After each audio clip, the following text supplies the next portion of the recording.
मैथिली ठाकुर जिंदाबाद जिंदाबाद जिंदाबाद। कमल छाप जिंदाबाद जिंदाबाद जिंदाबाद। पप्पू भैया जिंदाबाद जिंदाबाद जिंदाबाद। अलीनगर विधानसभा के मतदाता मालिक जिंदाबाद जिंदाबाद जिंदाबाद। Presented by Kanchan Records। कोई कतबो खुशलावे किनको बातों में नहीं है भैया चाचा। कोई कतबो खुशलावे किनको बातों में नहीं है भैया बाबा।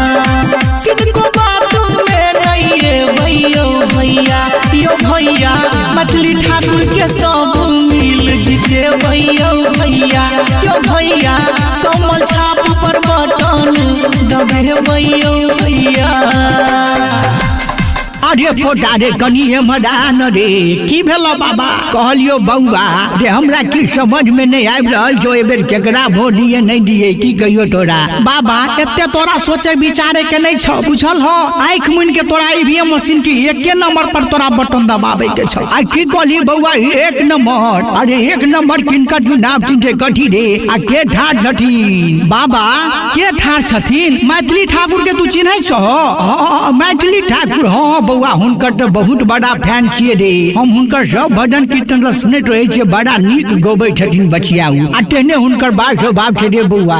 हां बाबा वह ठाड़ छथिन अलीनगर से विधायक पद के लेल। उहे ठाड़ छथिन। बाप रे बाप हे बेटा हम हुनका वोट देबे करबे। हां बाबा तू वोट दिह आ घर में सब गोटे के समझा दिह जे एबेर ईवीएम मशीन के एके नंबर पर बटन दबावे के छै। कमल छाप के निशान पर बटन दबावे के छै बुझल ह। किया कि अलीनगर विधानसभा से हिनका विधायक बनावे के छे। तो बाबा सब गोटे के तू कह दिया। हां रे बउआ बहुत बहुत धन्यवाद तोरा हमरा बतेला। जाय छे बुढ़ियो के कह देबे आ सब जे आसपास हमरा मिलते आदमी सब ओकरो सब के हम सूचित क देबे जे बेर कमल छाप पर बटन दबाओ आ हमर बुच्ची मैथिली ठाकुर के जिता के अलीनगर से हिनका विधायक बनाओ। ठीक छे बाबा हम जा रहल छी। सब गोटे के कह दिया हमहू जा रहल छी कह देबे। घुम घुम वोट मांगै छछ हिनका नहीं बिसरबै चाची। घुम घुम वोट मांगै छछ हिनका नहीं बिसरबै दादी। हिनका नहीं बिसरबै भौजी ये भौजी एक नंबर पर बटन दबेबै भौजी ये भौजी।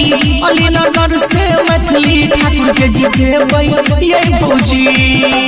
याद रखबै भूलब नहीं। नरेंद्र मोदी जिंदाबाद जिंदाबाद जिंदाबाद। नीतीश कुमार जिंदाबाद जिंदाबाद जिंदाबाद। चिराग पासवान जिंदाबाद जिंदाबाद जिंदाबाद। मैथिली ठाकुर जिंदाबाद जिंदाबाद जिंदाबाद। कमल छाप जिंदाबाद जिंदाबाद जिंदाबाद। पप्पू भैया जिंदाबाद जिंदाबाद जिंदाबाद। अलीनगर विधानसभा के मतदाता मालिक जिंदाबाद जिंदाबाद जिंदाबाद। अलीनगर के सेवा करलक बेर मौका देबैयो बाबा। अलीनगर के सेवा करलक बेर मौका देबैयो काका। हे यो एक बेर मौका देबैयो भैया यो भैया। कमल छाप पर बटन अहाँ दबेबैयो भैया यो भैया। अलीनगर से मैथिली ठाकुर के जीतेबै यो भैया।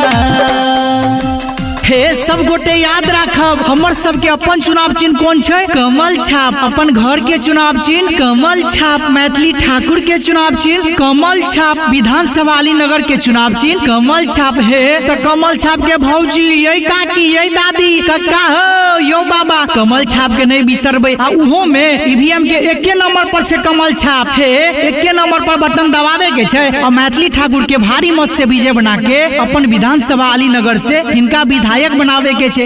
6 तारीख के भोरे भोरे वोट खसावे जेबै काकी।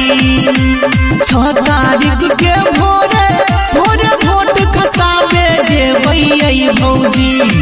हे ये राघव राज कहैया ये भौजी ये भौजी।